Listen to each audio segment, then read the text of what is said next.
আপনাদের পড়ে শোনাচ্ছিলাম জর্জ অরওয়েলের বিখ্যাত উপন্যাস অ্যানিমাল ফার্ম। উপন্যাসটির আজ তৃতীয় পর্ব।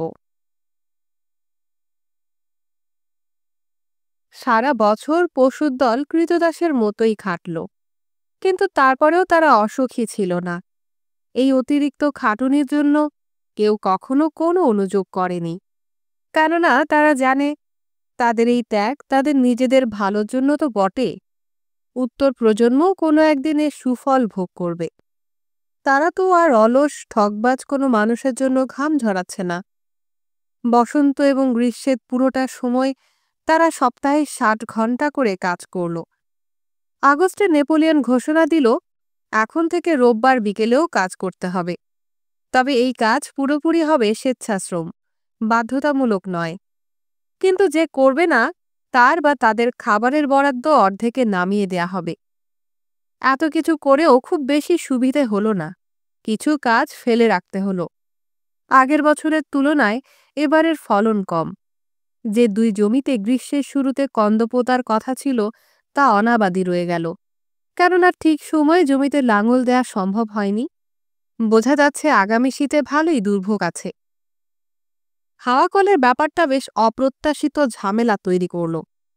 খামারে এক জায়গায় খাদের ভেতরে চুনা পাথরের বেশ ভালো রকমের সংগ্রহ আছে, আবার বাইরের ঘরগুলোর একটিতে আছে প্রচুর বালি এবং সিমেন্ট। হাওয়া কল তৈরির যাবতীয় কাঁচামাল হাতের কাছেই, কিন্তু পাথরগুলো কিভাবে মানানসই মাপে ভাঙা যাবে তার কোনো কুলকিনারা হচ্ছিল না। শাবল আর গাঁইতি ছাড়া এই কাজ অসম্ভব। কিন্তু এইসব যন্ত্রপাতি পশুদের ব্যবহারের প্রশ্নই ওঠে না, কারণ ওরা কেউই পেছনের পায়ে ভর দিয়ে দাঁড়াতে পারে না। সপ্তাহ জুড়ে বেশ কয়েকবার বেকার চেষ্টার পরেই কোনো একজনের মাথায় অভিকর্ষ বলে সঠিক ব্যবহারের বুদ্ধিটা এলো। বিশাল আকৃতির পাথরের চাইগুলোকে ওরা দড়ি পেঁচিয়ে বাঁধল।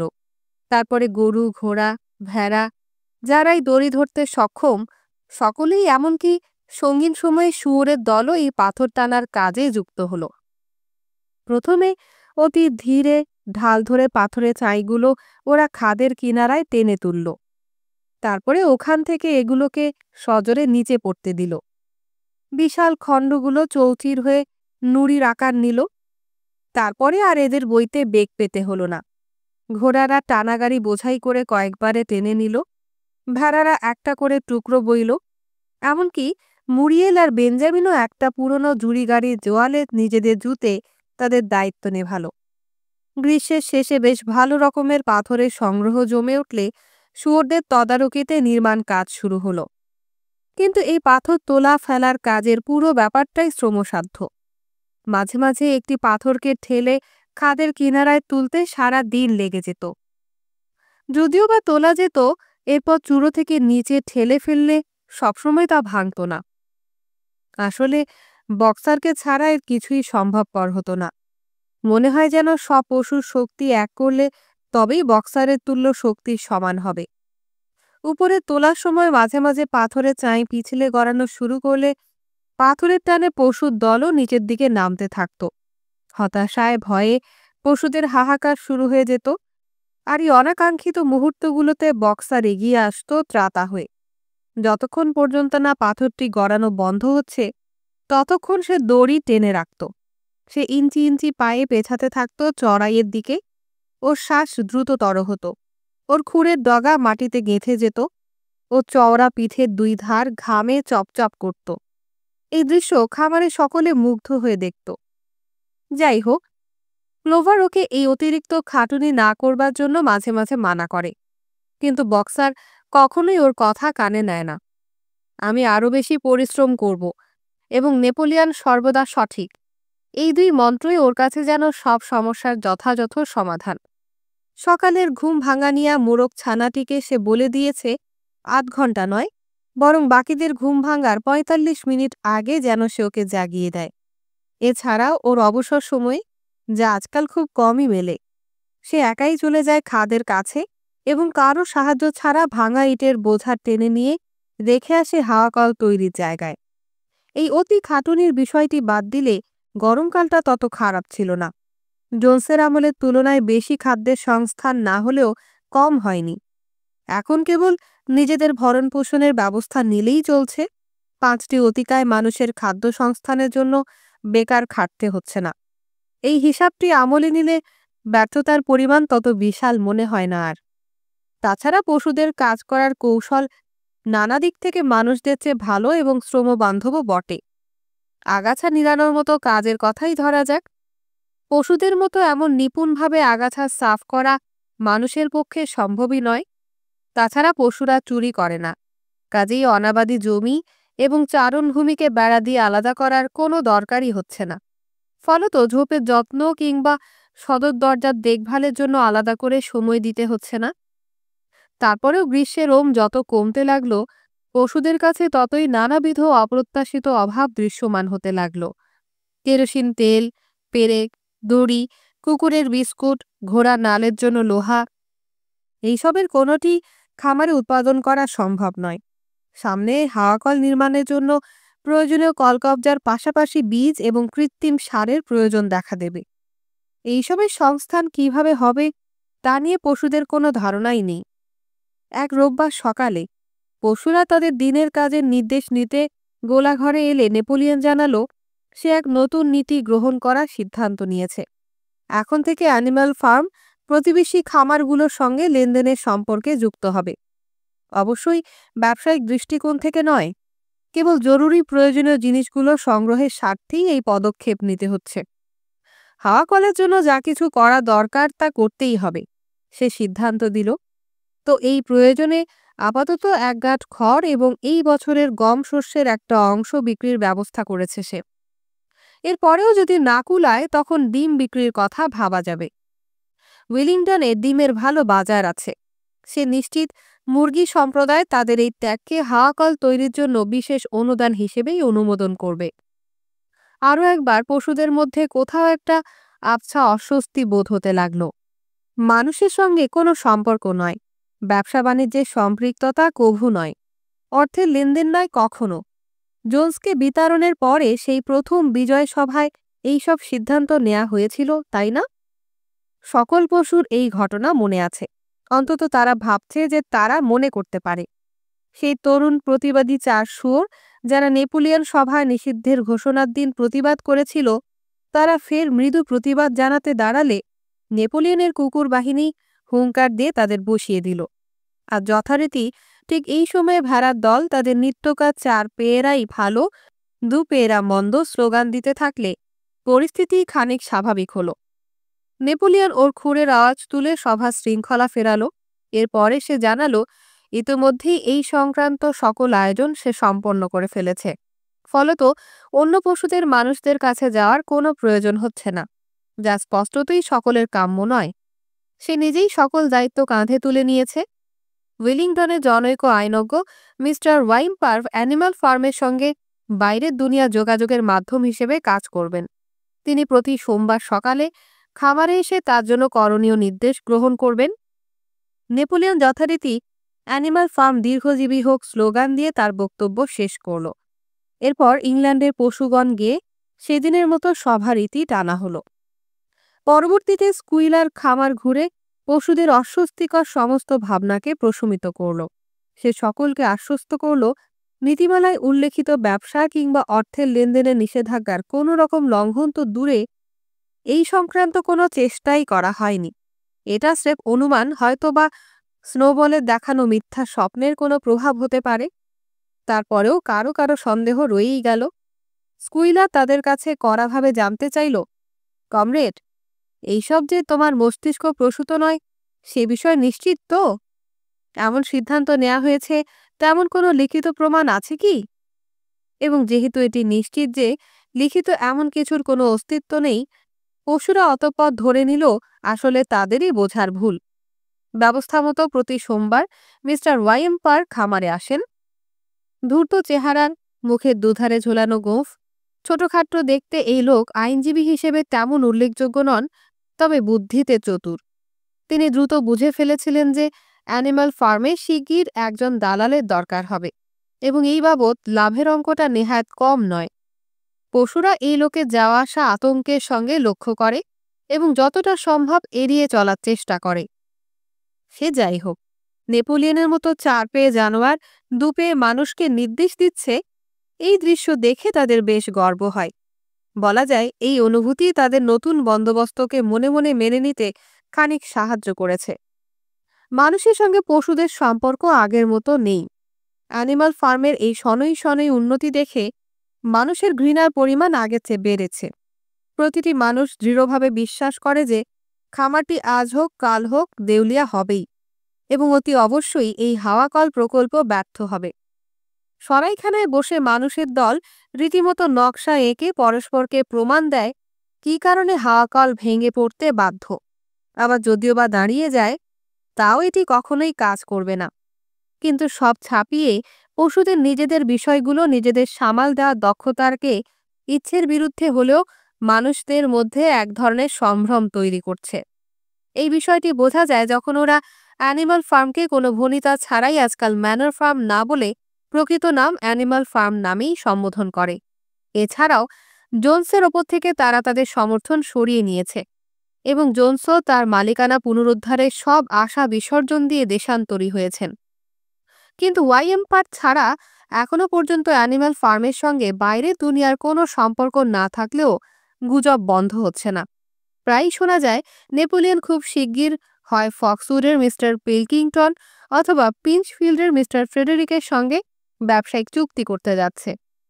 অবশ্য এই দুজনের সঙ্গে একযোগে ব্যবসা করছে এমনটি এখন অবধি শোনা যায়নি। ঠিক এই সময়েই আরও একটি ঘটনা ঘটল। শুয়োরেরা খামার বাড়িতে গিয়ে উঠল এবং এটিকে তাদের বসত বাড়ি বানালো। ফের পশুদের মনে পড়ল অতীতে এই ধরনের কর্মকাণ্ডের বিরুদ্ধে একটি সিদ্ধান্ত নেওয়া হয়েছিল। ঠিক আগের মতোই স্কুইলার তার নিজস্ব ব্যাখ্যা নিয়ে এলো। বলল, ব্যাপারটি আসলে তা নয়। শুয়োরেরাই এই খামারের মগজ। মগজ খাটাতে অতি অবশ্যই তাদের নির্জন পরিবেশের প্রয়োজন। এছাড়াও একজন নেতার মর্যাদা রক্ষার্থে নেপোলিয়নের জন্য সাধারণ খোঁয়ার ছেড়ে বসতবাড়িতে থাকাটাই শোভন। ইদানিং সে নেপোলিয়নকে নেতা বলে সম্বোধন করছে। তা সত্ত্বেও কোনো কোনো পশুর বিভ্রান্তি বাড়ল যখন তারা শুনল শুয়োরেরা রসুই ঘরে খাওয়া দাওয়া করছে, বিনোদনের জন্য বসার ঘর ব্যবহার করছে এবং বিছানায় ঘুমাচ্ছে। বক্সার বরাবরের মতো নেপোলিয়ন সর্বদা সঠিক, বিশ্বাসে এ নিয়ে কোনো দ্বিধা না রাখলেও ক্লোভারের মনে পড়ল বিছানা সংক্রান্ত একটা বিধান আছে 7 বিধানের তালিকায়। সে গোলাঘরের শেষ মাথায় যেখানে দেয়াল লিখনটি, সেখানে দাঁড়িয়ে এই ধাঁধার উত্তর খোঁজার চেষ্টা করতে থাকল। কিন্তু সে কেবল বর্ণগুলোই চিনল, লেখাটা কোনোভাবেই পড়তে পারল না। শেষে সে মুরিয়েলকে ধরে আনল। মুরিয়েল, ক্লোভার বলল, আমাকে 4 নম্বর নির্দেশটা একটু পড়ে শোনাও তো। এতে বিছানায় শোয়া সংক্রান্ত কিছু বলা আছে না? মুরিয়েল খানিক কষ্ট হলেও বানান করে শেষ পর্যন্ত পড়তে পারল। এতে বলা হয়েছে পশুদের চাদর পাতা বিছানায় শয্যাগ্রহণ নিষেধ। ক্লোভারের কৌতূহল যায় না। সে কিছুতেই মনে করতে পারল না 4 নম্বর নির্দেশে কোনো চাদরের উল্লেখ ছিল, কিন্তু যেহেতু দেয়ালে লেখা আছে অতএব তেমনই হবে। স্কুইলার ঠিক এই সময়ই পাশ দিয়ে যাচ্ছিল। কুকুর বাহিনীর 2 জন কিংবা 3 জনই ছিল ওর সঙ্গে। ঘটনা আর বাড়ালো না, যেমনটি বোঝার তেমন করেই বুঝিয়ে দিল স্কুইলার। দেখা যাচ্ছে কমরেড, আপনারা ইতোমধ্যে জেনে গেছেন আমরা অর্থাৎ শুয়োরেরা খামার বাড়িতে বিছানায় ঘুমাচ্ছি। স্কুইলার বলল, এবং কেন নয়? আপনারা নিশ্চয়ই ভাবেননি যে বিছানা সংক্রান্ত কোনো নির্দেশ আছে। বিছানা হলো নিছকই শোবার জায়গা। নির্দেশটি হলো চাদর সংক্রান্ত, যা নিশ্চিতভাবেই মানুষেরই আবিষ্কার। আমরা খামার বাড়ির সব বিছানা থেকে চাদর সরিয়ে ফেলেছি। আমরা কম্বলের ভেতর ঘুমাই। বিছানা আরামদায়ক বটে, কিন্তু আমাদের যতটা আরামের প্রয়োজন তেমনটি নয় মোটেই। বিশ্বাস করুন, যে পরিমাণ মাথা আমাদের খাটাতে হয়, এই আরাম সেই তুলনায় নগণ্যই। আপনারা কি আমাদের এই সামান্য ঘুমটুকু কেড়ে নিতে চান? আপনারা কি চান যে ক্লান্তি আমাদের দায়িত্ব পালনে বাধা হয়ে দাঁড়াক? অন্তত এটা তো সত্যি যে মিস্টার জোন্সকে আর ফেরত চান না। ওরা 2 জন স্কুইলারের শেষ কথাটিতে ভড়কে গেল এবং আশ্বস্ত করল এমন কিছু তারা চায় না। অতঃপর খামার বাড়িতে শুয়োরদের বিছানায় শয্যা গ্রহণের বিষয়টি নিয়ে কথা বাড়ল না। এবং যখন কিছুদিন পরে ফের ঘোষণা এলো যে শুয়োরেরা এখন থেকে সকালে অন্য পশুদের চেয়ে 1 ঘন্টা পরে উঠবে, তা নিয়েও কেউ কোনো অনুযোগ করল না। শরতের মধ্যে পশুরা ক্লান্ত হয়ে পড়লেও সুখী ছিল। বছরটি খুবই কঠিন ছিল। খড় এবং শস্যের আংশিক বিক্রির পরেও খাদ্যের মজুদ খুব একটা না বাড়লেও হাওয়াকল নিয়ে তাদের স্বপ্ন সব অভাবকে তুচ্ছ করে দিয়েছে। হাওয়াকলে নির্মাণ কাজ প্রায় অর্ধেক শেষ। ফসল তোলার পরে একনাগাড়ে বেশ কদিন পরিষ্কার শুকনো আবহাওয়া ছিল। সেই দিনগুলোতে তারা খুব খাটল, এই ভেবে যে যতটা পারা যায় পাথর টানতে পারলে দেয়াল আরও 1 ফুটের মতো তুলে ফেলা যাবে। বক্সার এমনকি রাতেও ঘণ্টা দুয়েক চাঁদের আলোতে একাই কাজ করল। অবসর সময়ে পশুরা অর্ধসমাপ্ত হাওয়াকলের চারপাশে ঘুরে ঘুরে এর নির্মাণ শৈলী এবং দেয়ালের উল্লম্ব গাঁথুনি দেখে নিজেরাই চমৎকৃত হয়। মনে হয় না এমন কিছু তারা আর কখনো নির্মাণ করতে পারবে। কেবল বুড়ো বেঞ্জামিনে এইসব নিয়ে আদিক্ষেতার কিছু খুঁজে পায় না। সবসময়ের মতো তার রহস্যময় উক্তি, গাধারা অনেকদিন বাঁচে। দক্ষিণ পশ্চিমের প্রবল ঝোড়ো হাওয়া নিয়ে নভেম্বর ঢুকে পড়ল। হাওয়াকলের কাজ বন্ধ করে দিতে হলো, কেননা আবহাওয়া এতটাই আর্দ্র হয়ে উঠল যে সিমেন্ট মেশানো যাচ্ছিল না। এক রাতে প্রবল ঝড় উঠল, খামারবাড়ি যেন দুলছিল। গোলাঘরের টালি উড়ে গেল। মুরগির দল ভয়ে ককিয়ে চেঁচাতে লাগল। ওরা সবাই একই স্বপ্ন দেখেছে, দূরে কোথাও বন্দুক থেকে গুলি ছুটে গেছে। সকাল হতেই পশুরা নিজেদের খোপ ছেড়ে বেরিয়ে এলো। দেখল পতাকা দণ্ড গড়াগড়ি খাচ্ছে। ফলের বাগানে দেবদারু গাছ উপড়ানো মূলোর মতো নেতিয়ে পড়ে আছে। এরপরেই ওদের চোখে পড়ল সেই বীভৎস দৃশ্য। পশুদের বুক চিরে আর্তনাদ উঠে এলো। হাওয়াকল ভগ্নস্তূপে পরিণত হয়েছে। ওরা ছুটে এলো অক্ষুস্থলে। নেপোলিয়ন আজকাল কচিত হাঁটতে বেরোয়, কিন্তু আজ সে ছুটল সকলের আগে। হ্যাঁ, ওদের সব পরিশ্রমের ফসল ধুলায় মিশে গেছে। যে পাথর ভাঙতে ওরা হাড় ভাঙা খাটুনি করেছিল সেসব ছড়িয়ে ছিটিয়ে আছে চারপাশে। ওদের কারও মুখে কথা নেই। ওরা হতবিহ্বল হয়ে তাকিয়ে আছে পাথরের স্তূপের দিকে। নেপোলিয়ন চুপচাপ একবার সামনে একবার পেছনে বিরামহীন পায়চারি করে চলেছে। আর মাঝে মাঝেই মাটিতে নাক ঠেকিয়ে শুকছে কিছু। ওর লেজ শক্ত হয়ে আছে, কেঁপে কেঁপে দুই দিকে নড়ছে। নিবিষ্ট চিন্তার বেলায় সচরাচর সে এমন করে। হঠাৎ করে নেপোলিয়ন থমকে দাঁড়ালো, যেন ও জেনে গেছে ওর করণীয়। কমরেড, সে ধীর গলায় বলল, আপনারা কি বুঝতে পারছেন এই ঘটনার জন্য কে দায়ী? কোন সেই শত্রু যে রাতের আঁধারে এসে আমাদের হাওয়াকল গুড়িয়ে দিয়েছে? স্নোবল। হঠাৎ করেই সে গর্জে উঠল। স্নোবলই এই কাজ করেছে। কেবলমাত্র বিদ্বেষ থেকে সে আমাদের এই সর্বনাশ করেছে। তার অপমানজনক বহিষ্কারের প্রতিশোধ নিতেই সে রাতের আঁধারে গা ঢাকা দিয়ে সে আমাদের প্রায় 1 বছরের সমস্ত পরিশ্রম ধূলিসাৎ করে দিয়েছে। কমরেডগণ, আমি এই মুহূর্তে স্নোবলের মৃত্যুদণ্ড ঘোষণা করলাম।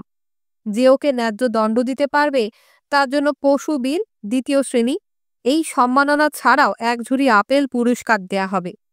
আর যে ওকে জীবিত ধরে আনতে পারবে তাকেও পুরস্কার হিসেবে ঝুড়ি ভর্তি আপেল দেওয়া হবে। পশুরা যার পণ্যায় অবাক হলো।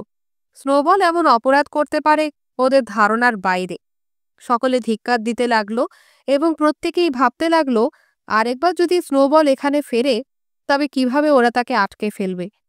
কিছুক্ষণের মধ্যে ছোট টিলাটির পাশে নরম ঘাসে শুয়োরের পায়ের ছাপ পাওয়া গেল। এই চিহ্ন কয়েক গজ পরেই মিলিয়ে গেছে। আবার ঝোপের ধারে গর্তের কাছে দেখা গেল উদয় হয়েছে। নেপোলিয়ন নাক টেনে শুকল দীর্ঘক্ষণ এবং রায় দিল এই পায়ের ছাপ স্নোবলেরই। তার মতে স্নোবল খুব সম্ভব ফক্সউড খামারের দিক থেকে এসেছে। আর দেরি নয় কমরেড, পায়ের ছাপ নিরীক্ষণ শেষে চেঁচিয়ে উঠল নেপোলিয়ন। প্রচুর কাজ বাকি আমাদের।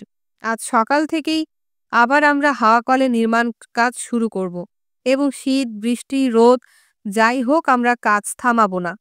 এই অসভ্য বিশ্বাসঘাতককে আমরা দেখিয়ে দেব যে আমাদের কাজ এত সহজে সে বন্ধ করতে পারবে না। মনে রাখবেন কমরেড, আমাদের এই পরিকল্পনার কোনো ব্যত্যয় হবে না। যেই দিন শেষ করবার কথা ছিল আগে, আমরা সেই দিনটিতেই হাওয়াকল নির্মাণ সম্পূর্ণ করব। অতএব কমরেডগণ, কাজে নেমে পড়ুন। হাওয়াকল জিন্দাবাদ! অ্যানিমাল ফার্ম জিন্দাবাদ! শীত এবার জেঁকে বসেছে। সেই ভয়াল ঝড়ের পরে বরফ বৃষ্টি আর তুষারপাত লেগেই থাকল। কঠিন হিমের চাদরে মোড়া রইল চারপাশ। ফেব্রুয়ারি পর্যন্ত তাতে এক চুল পরিমাণ চিড় ধরল না। এমন বৈরী আবহাওয়াতেও পশুকুল হাওয়া কলের পুনর্নির্মাণে সর্বোচ্চ শ্রম দিয়ে কাজ চালিয়ে যাচ্ছে। ওরা বেশ ভালো করেই জানে বাইরের দুনিয়া ওদের কর্মকাণ্ড লক্ষ্য করছে। ওরা ঠিক সময়ে হাওয়া কল নির্মাণে ব্যর্থ হলে হিংসুটে মানুষের দল জেতার আনন্দে আটখানা হবে। অন্যদিকে মানুষেরা তাদের বিদ্বেষমূলক মনোভাবের প্রভাবেই হাওয়া কল ধ্বংসের জন্য স্নোবলকে দায়ী করতে নারাজ। ওদের ভাষ্য, অমন পাতলা দেয়াল হাওয়ার ধাক্কা সামলাতে পারেনি। পশুরা খুব ভালো করেই জানে এ কথা সত্য নয়। তারপরেও ওরা এবারের দেয়াল 18 ইঞ্চির জায়গায় 3 ফুট পুরো করবার সিদ্ধান্ত নিয়েছে, যার অর্থ হলো আরও বেশি পাথর সংগ্রহ করা। খাদ তুষারে ভরে থাকায় ওদের পক্ষে দীর্ঘ সময় কিছুই করা সম্ভব হয়নি। হাওয়াতে হিম থাকলেও আগেরবারের শুষ্ক আবহাওয়ার দিনগুলোতে ওরা খানিক অন্তত কাজ এগিয়ে রাখতে পেরেছিল।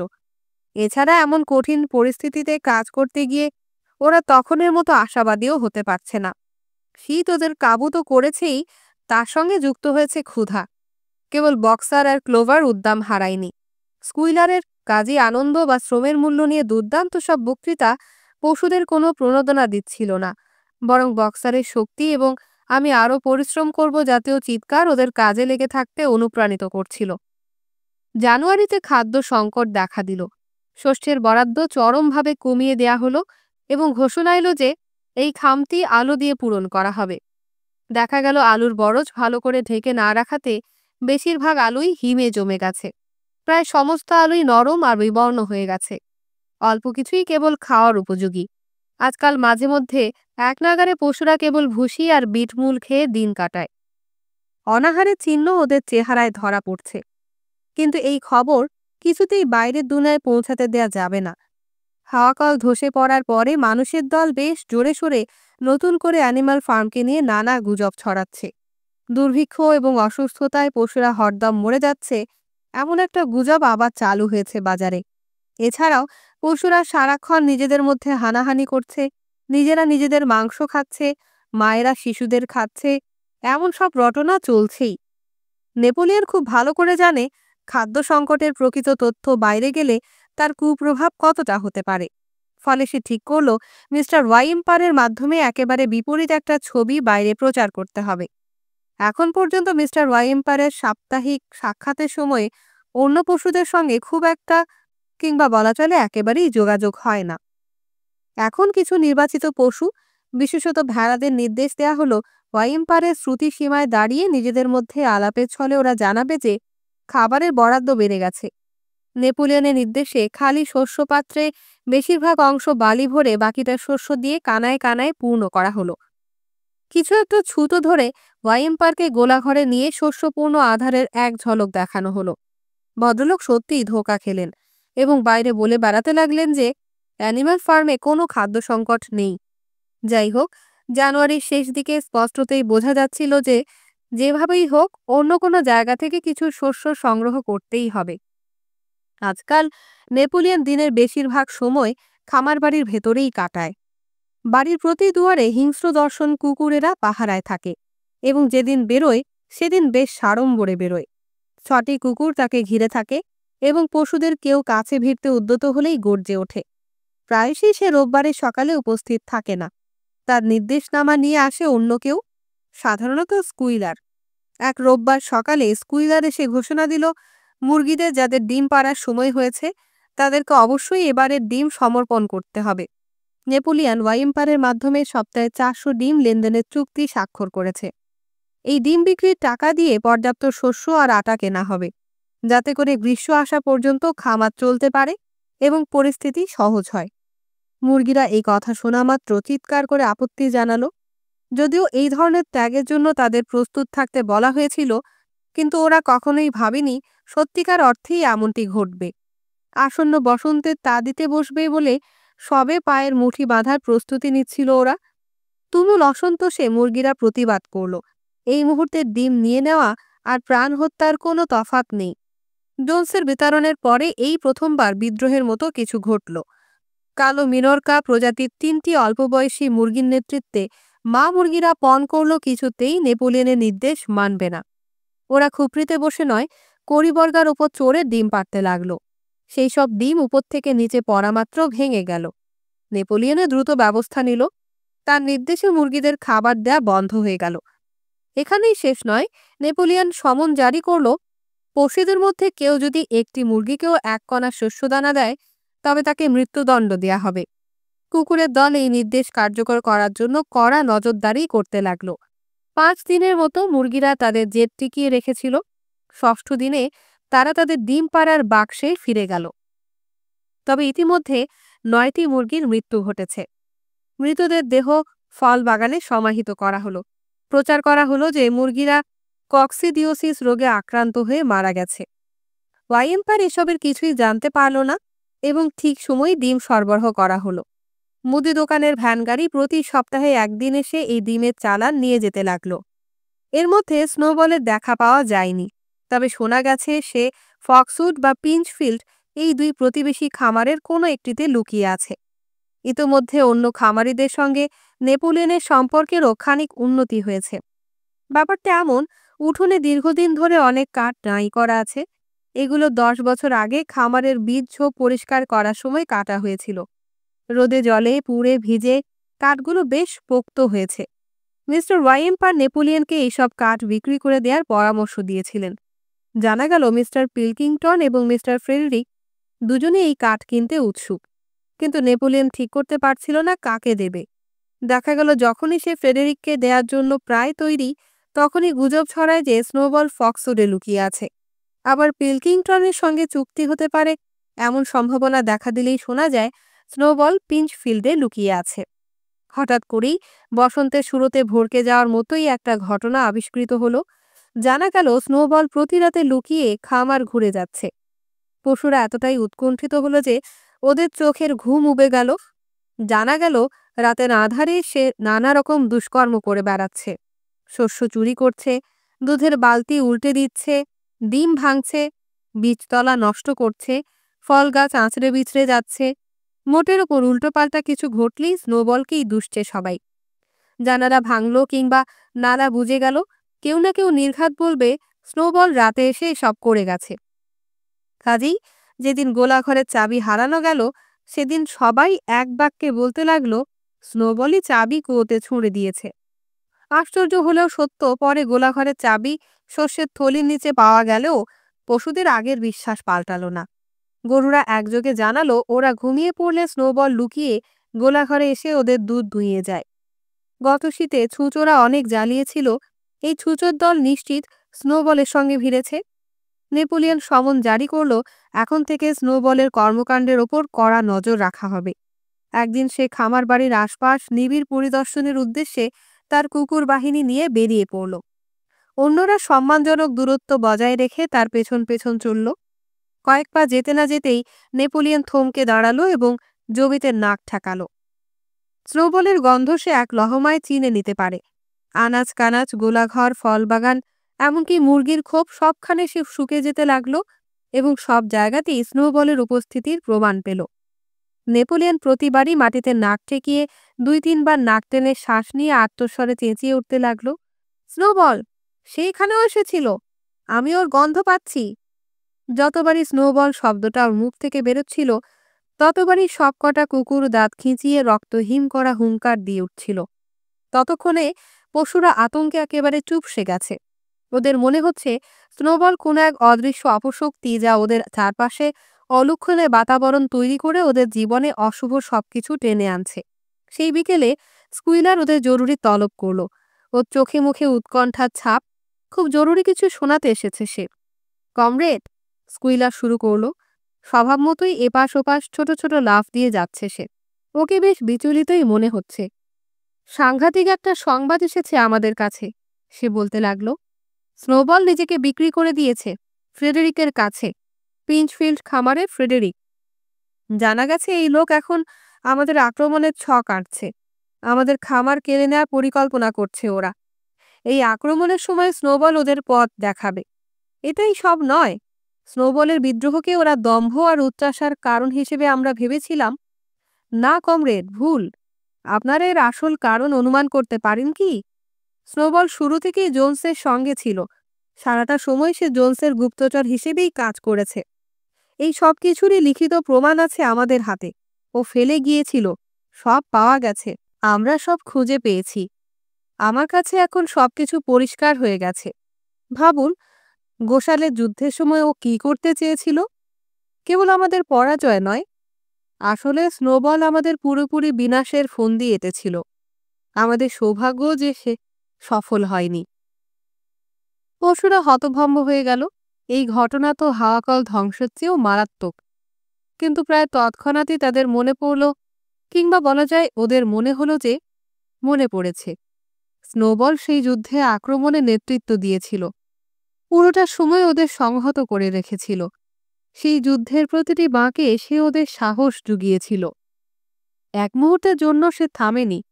এমনকি জোন্সের ছররা গুলিতে ওর পেছন দিক যখন ঝাঁঝরা হয়ে যাচ্ছিল তখনও নয়। ওরা কিছুতেই মেনে নিতে পারছে না যে স্নোবল জোন্সের হয়ে কাজ করতে পারে। এমনকি বক্সার, যে কিনা কদাচিৎ কোনো প্রশ্ন করে, সেও হতবাক হয়ে গেল। মাটিতে আধশোয়া হয়ে ও চারখুর শরীরের নিচে চাপা দিয়ে এবং চোখ বন্ধ করে সে তার অগোছালো ভাবনাগুলো গুছিয়ে তোলার আপ্রাণ চেষ্টা করতে লাগল। অবশেষে বলে উঠল, আমি বিশ্বাস করি না। স্নোবল গোশালার যুদ্ধে দুঃসাহসিক লড়াই করেছিল। আমি নিজ চোখে দেখেছি। আমরা ওকে প্রথম শ্রেণীর পশুবীর সম্মাননা দিয়েছিলাম যুদ্ধের পরপরই, তাই না? সেই কথাই তো বলছি। আমরা ভুল ভেবেছিলাম। গোপন নথিগুলোতে সবই লেখা আছে। আসল সত্য হলো সে আমাদের নিজেদের ধ্বংস করবার জন্য প্রলুব্ধ করছিল। কিন্তু সে নিজে আহত হয়েছিল। আমরা দেখেছি ওর শরীর রক্তে ভিজে গিয়েছিল। সেটা ছিল সেই নাটকের একটা অংশ। স্কুইলা চেঁচিয়ে উঠল। জোন্সের গুলি কেবল ওর গায়ে আঁচড় কেটেছিল। সবই ওর নিজের হাতে লেখা। আপনারা পড়তে পারলে আমি দেখাতে পারি। স্নোবল ফাঁদ পেতেছিল। তার পরিকল্পনা ছিল এমন যে সংকটপূর্ণ মুহূর্তে সে পালাবার সংকেত দেবে এবং যুদ্ধক্ষেত্র শত্রুদের দখলে চলে যাবে। আমাদের বীর নেতা নেপোলিয়ন সেই সময় না থাকলে তার চক্রান্ত প্রায় সফল হয়েই যাচ্ছিল।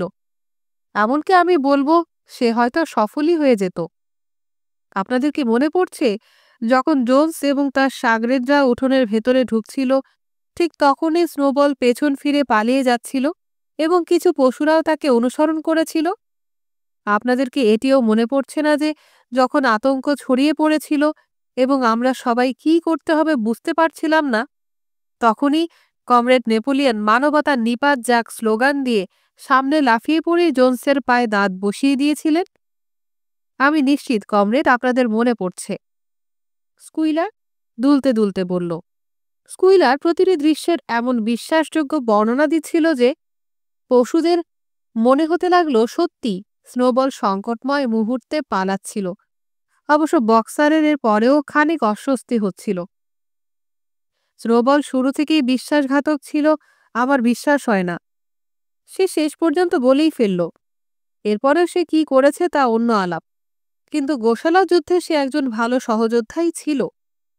স্কুইলার জোর দিয়ে ধীরে উত্তর দিল, আমাদের নেতা কমরেড নেপোলিয়ন স্পষ্টভাবে, বন্ধুগণ আমিও আবারও বলছি, স্পষ্টভাবে রায় দিয়েছেন যে স্নোবল শুরু থেকেই বিশ্বাসঘাতক ছিল।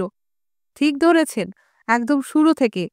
এমনকি যখন বিপ্লব সংক্রান্ত কোনো ভাবনাই দানা বাঁধেনি, সেই সময় থেকেই স্নোবল জোন্সের চট ছিল। ওহ, তবে তো কথাই নেই। বক্সার একমত হল। যদি কমরেড নেপোলিয়ন বলে থাকেন তবে তা ভুল হতেই পারে না। এটাই হলো আসল মেজাজ, কমরেড, স্কুইলার বলল। তবে কথাটা বলার সময় স্কুইলারের কুতকুতে চোখের বিশ্রী চাউনি কারো দৃষ্টি এড়াল না। সে চলে যেতে উদ্যত হয়ে ফের থামল এবং বেশ উৎফুল্ল স্বরে বলল, আমি আপনাদের সবাইকে চোখ কান খোলা রাখতে অনুরোধ করছি। স্নোবলের চরদের কেউ কেউ এই মুহূর্তেও আমাদের মধ্যে মিশে আছে। 4 দিন পরে সন্ধে নামার আগে নেপোলিয়ন পশুদের উঠোনে উপস্থিত হওয়ার নির্দেশ দিল। সবাই হাজির হলে সে গোলাবাড়ি থেকে বেরিয়ে এলো। ওর গলায় দুটো পদক ঝুলছে। বলা বাহুল্য, সম্প্রতি সে নিজেকে প্রথম শ্রেণীর পশুবীর এবং দ্বিতীয় শ্রেণীর পশুবীর এই 2 পুরস্কারে ভূষিত করেছে। সেই 9টি বিশালদেহী কুকুর ও চারপাশে ঘুরঘুর করতে করতে অবিরাম গড়গড় করছে। পশুদের শিরদাঁড়া বেয়ে ঠান্ডা ভয় বয়ে যেতে লাগল। সন্ত্রস্ত পশুর দল নিজ নিজ জায়গায় নিশ্চল হয়ে রইল। ওরা যেন জেনে গেছে অচিরেই ভয়ঙ্কর কিছু একটা ঘটতে যাচ্ছে। নেপোলিয়ন দম্ভ ভরে দাঁড়িয়ে সমবেত দর্শকদের জরিপ করতে লাগলো। একটু পরেই সে তীক্ষ্ণ আওয়াজ দিলে কুকুরের দল লাফিয়ে সামনে থেকে 4টি শুয়োরকে কানে ধরে টেনে এনে নেপোলিয়নের পায়ের কাছে ফেলল। ওদের কান বেয়ে রক্ত ঝরছে, ওরা ব্যথায় কোঁকাচ্ছে। কুকুরের দল রক্তের স্বাদ পেয়ে যেন উন্মাদ হয়ে উঠল। এরপরেই সবাইকে অবাক করে 3টি কুকুর বক্সারের ওপর ঝাঁপিয়ে পড়ল। বক্সার আগেই টের পেয়েছিল এবং তড়িৎ গতিতে ওর পা বাড়িয়ে দিয়েছিল। একজনকে মাটিতে পড়ার আগেই পা দিয়ে মাটিতে চেপে ধরে রাখল সে। কুকুরটি কুই কুই করে প্রাণ ভিক্ষা চেয়ে যাচ্ছিল। অন্য দুটি দুপায়ের মাঝে লেজ ঢুকিয়ে পালিয়েছে এর মধ্যেই। বক্সার নেপোলিয়নের দিকে তাকিয়ে জানতে চাইল, কুকুরটিকে কি ছেড়ে দেবে নাকি পা দিয়ে পিষে মারবে? নেপোলিয়ন চেহারা যেন পাল্টে গেছে। সে তীব্র স্বরে বক্সারকে হুকুম দিল কুকুরটিকে ছেড়ে দিতে। বক্সার পা আলগা করতেই কুকুরটি ব্যথায় কোকাতে কোকাতে কেটে পড়ল। শোরগোল থেমে গেল। সে 4টি শুয়োর তখনও কাঁপছে, ওদের চোখে মুখে অপরাধী ভাব। এবার নেপোলিয়ন ওদের দিকে তাকিয়ে অপরাধ স্বীকার করার নির্দেশ দিল। এরা হলো সেই 4 তরুণ শুয়োর যারা নেপোলিয়নের রোববারের সভা বাতিল করার বিরোধিতা করেছিল।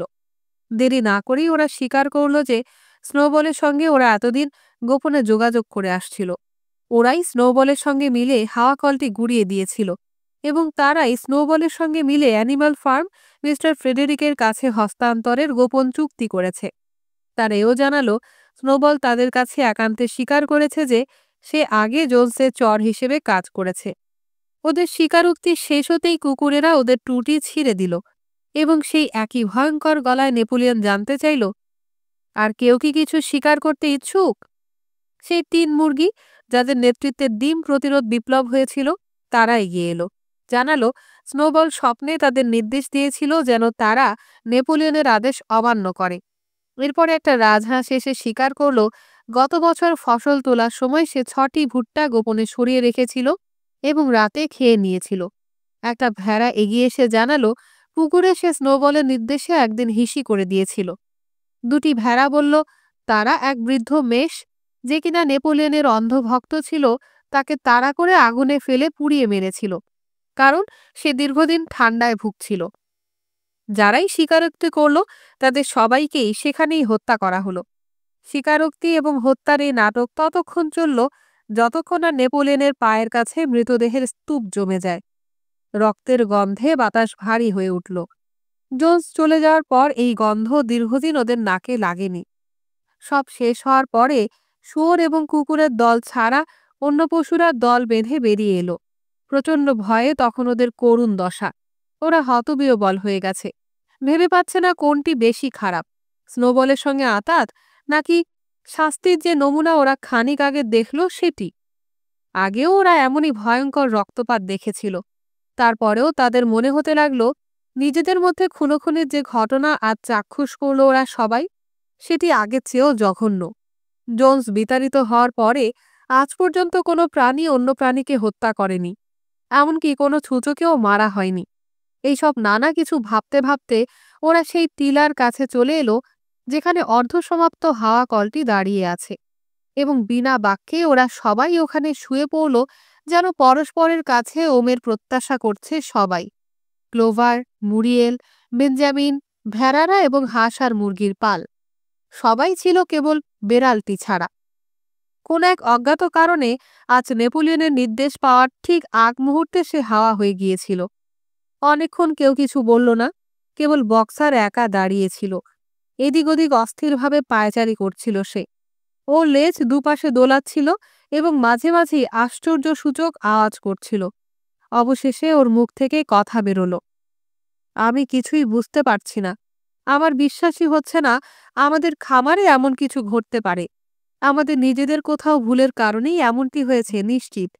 এর একমাত্র সমাধান যা আমার চোখে পড়েছে তা হলো আমাদের কঠোর পরিশ্রম করতে হবে। এখন থেকে আমি 1 ঘন্টা আগেই ঘুম থেকে উঠে যাব।